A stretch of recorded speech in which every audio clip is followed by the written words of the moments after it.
আমি একজন ব্যবসায়ী, মহিলাদের দিকে তাকিয়ে বেচা কেনা করা লাগে, এ ব্যাপারে করণীয় কি?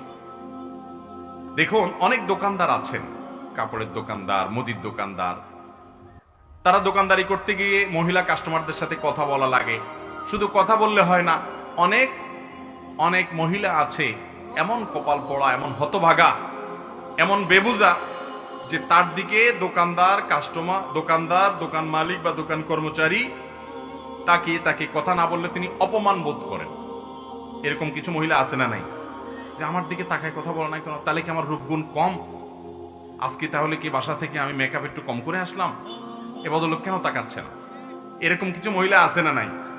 এ আল্লাহর বান্দি বুঝে না যে তার দিকে না তাকিয়ে তাকে সম্মান করা হচ্ছে। কারণ তার দিকে তাকিয়ে তাকিয়ে রাস্তায় যত মানুষ তার সৌন্দর্য দেখে, এর বেশিরভাগ মানুষই তার সৌন্দর্য দেখে তাকে নিয়ে মনে মনে জেনা করে। এটাই হলো হাকিকত। এই হাকিকতকে আমাদের নাস্তিক বন্ধুরা, উগ্র সেকুলার বন্ধুরা অস্বীকার করে। তারা বলতে চায় যে হুজুরদের মন মানসিকতাই খারাপ, মহিলা দেখলেই বাজে চিন্তা আসবে, এমন কোনো কথা আছে? ওনাদের মনে কোনো বাজে চিন্তা আসে না, তারা হলো এই সমাজের সবচেয়ে ফেরেশতা মানুষ। কি বলেন? আল্লাহ রাব্বুল আলামিন মানুষকে সৃষ্টি করেছেন এভাবে, নারীর প্রতি পুরুষকে, পুরুষের প্রতি নারীকে আকৃষ্ট আল্লাহ তাআলা করেই সৃষ্টি করেছেন। এখন কোনো পুরুষ যদি বলে না কোনো মহিলার প্রতি আমার আকর্ষণ কিছু হয় না, তাহলে এই লোক হয় মিথ্যুক, আর না হলে নপুংসক। হয় তার ডাক্তার দেখানো দরকার, আর না হলে কোনো হুজুরের কাছে যাওয়া দরকার, কারণ সে মৃত্যু। আল্লাহ তাআলা সৃষ্টি করেছেন এভাবে। একজন নারী তার নিজেকে অশ্লীলভাবে প্রদর্শন করবেন, আর আপনারা সবাই থাকে দেখবেন পবিত্র মনে, আপনাদের মনে কোনো খারাপ চিন্তা আসবে না। এটা পাগলের প্রলাপ হতে পারে। এই অবাস্তব কথা যারা বলে তারা পৃথিবীর অশান্তির জন্য সবচেয়ে বেশি দায়ী। নারীদের প্রতি যত পাশবিক নির্যাতন হয়, এর অন্যতম প্রধান কারণ হলো পুরুষ তার চোখের পর্দা করছে না, নারী তার সৌন্দর্যকে রাস্তাঘাটে বিলিয়ে বেড়াচ্ছে, পুরুষকে নানাভাবে তার প্রতি আগ্রহী করে তুলছে। আল্লাহ রাব্বুল আলামিন মানুষের মধ্যে যৌনতাকে এমন ভাবে দিয়েছেন। ডক্টর খন্দকার আব্দুল্লাহ জাহাঙ্গীর মোল্লা বলতেন, যৌনতা এটা মানুষের মধ্যে প্রমোটেড বাই আল্লাহ সুবহানাহু ওয়া তাআলা, এটা বাই ডিফল্ট মানুষের মধ্যে দেওয়া আছে, বিল্ট ইন। একটা বিশেষ বয়স আসলে যৌন আকাঙ্ক্ষা প্রচন্ড ভাবে জাগ্রত হয়, মানুষ কেন পশুর মধ্যে হয়, আল্লাহ এভাবে দিয়ে রেখেছেন। যেটা প্রমোটেড আগে থেকে, সেটাকে আর প্রমোশন করতে হয় না বিজ্ঞাপনের নামে, অ্যাডভার্টাইজের নামে, শিক্ষার নামে, বিনোদনের নামে, পেপার পত্রিকার নিউজের নামে, নানাভাবে রিসিপশনের নামে, আপনার বিভিন্ন নামে আপনি নারীর সৌন্দর্যকে, নারীর শরীরকে আপনি আকর্ষণীয় করে, কমনীয় মোহনীয় করে, মানুষকে আকৃষ্ট করে আপনি উপস্থাপন করবেন। তার মানে যৌন আকাঙ্ক্ষা এমনিতেই তার ভিতরে প্রমোটেড আছে, এমনিতে আকাঙ্ক্ষা জেগে থাকে সবার মধ্যে, সেটাকে আরো বেশি জাগ্রত করে তুলবেন। তাহলে একটা গাড়ি 120 কিলোমিটার স্পিডে চলছে, ওইটাকে যদি আরেকটা গাড়ি দিয়ে ধাক্কা দেন, প্রমোটেড জিনিসটাকে আবারও যদি প্রমোশন করার চেষ্টা করেন, দুর্ঘটনা ঘটবে কি ঘটবে না? আজকে সমাজে দুর্ঘটনা ঘটছে, এর মূল কারণ এটা।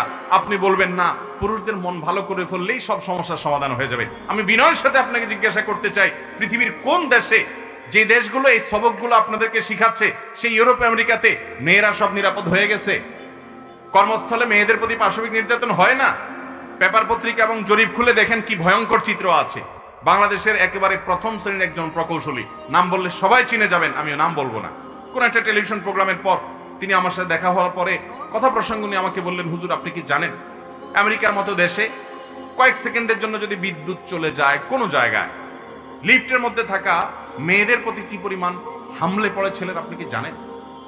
এবং বিভিন্ন রেশিও আপনি পত্রপত্রিকাতে, অনলাইনে আপনি ঘাটলে পাবেন যে কর্মস্থলে নারীরা কি পরিমাণ নির্যাতিত, নিগৃহীত। শতকরা কত পার্সেন্ট মেয়েরা বিভিন্নভাবে যৌন নিপীড়নের শিকার, আপনি অনলাইন ঘাটলে পেয়ে যাবেন জরিপ। তাহলে বোঝা গেল এই সমস্ত ফালতু কথা, অযৌক্তিক কথা যে পুরুষরা মন ভালো করলেই হয়ে যাবে, মেয়েদের পর্দা করার দরকার নাই। হ্যাঁ, পুরুষদেরকে আল্লাহ নির্দেশ করেছেন তারা তাদের চোখকে নিয়ন্ত্রণ করতে হবে, মনকে নিয়ন্ত্রণ করতে হবে, আবার নারীরা তাদের সৌন্দর্যকে নিয়ন্ত্রণ করতে হবে, প্রদর্শন করবে। এই উভয়মুখী প্রচেষ্টা দ্বারা একটা সমাজ স্থিতিশীল এবং স্বাভাবিক অবস্থা যাবে। আল্লাহ আমাদেরকে পর্দার বিধানে গুরুত্ব বোঝার তৌফিক দান করুন। দুঃখিত, যে ব্যবসায়ী দোকানদার ভাই, আপনি দোকানদারি করতে গিয়ে মহিলার দিকে তাকায় কথা বলা লাগতেছে, না বল মাইন্ড করতেছে, আপনি এই জন্য ওই তার মাইন্ডের কারণে আপনি চোখের জেনা করবেন না। আমি দোকানদার হিসেবে আপনাকে পরামর্শ দিব, আপনি ওই কাস্টমারকে এমন সুন্দরভাবে তার সাথে বিহেভ করবেন, যে তার জন্য প্রয়োজনীয় পরামর্শটা দিবেন, যে আপা বা বোন বা মা বা খালা, খালা বলে তো আজকাল মেয়েরা যেতে যাবে, দরকার নাই, আপাই বলেন, যে বোন, যে আপনার জন্য এটা মনে হয় ভালো হবে, এটা এত, এর নিচে আমি পারবো না। আপনার আচার আচরণ দ্বারা বোঝানোর চেষ্টা করেন যে আমি আপনাকে আসলে অবজ্ঞা করছি না বোন, আমি আপনাকে না দেখে আপনার দিকে তাকিয়ে না থেকে আপনাকে অসম্মান করছি না, আপনার প্রতি সম্মান আমার অন্তরে পরিপূর্ণ মাত্রায় আছে, বাট আপনার দিকে তাকাচ্ছি না সেটাও আপনার প্রতি সম্মানের অংশ হিসাবে। এটা আপনি কোনোভাবে আপনার কাস্টমারকে বোঝানোর চেষ্টা করেন। এরপরে যদি কোনো কপাল পড়া কাস্টমার আপনাকে না বুঝে, ভুল বুঝে আপনার দোকানে না আসে, আপনাকে মনে করে আপনি তাকে অবজ্ঞা করেছেন, তাহলে ওই কপাল পড়া কাস্টমারের টাকার আপনার দরকার নাই ইনশাআল্লাহ। তারপরও চোখের গুনাহ থেকে বাঁচার চেষ্টা করতে হবে।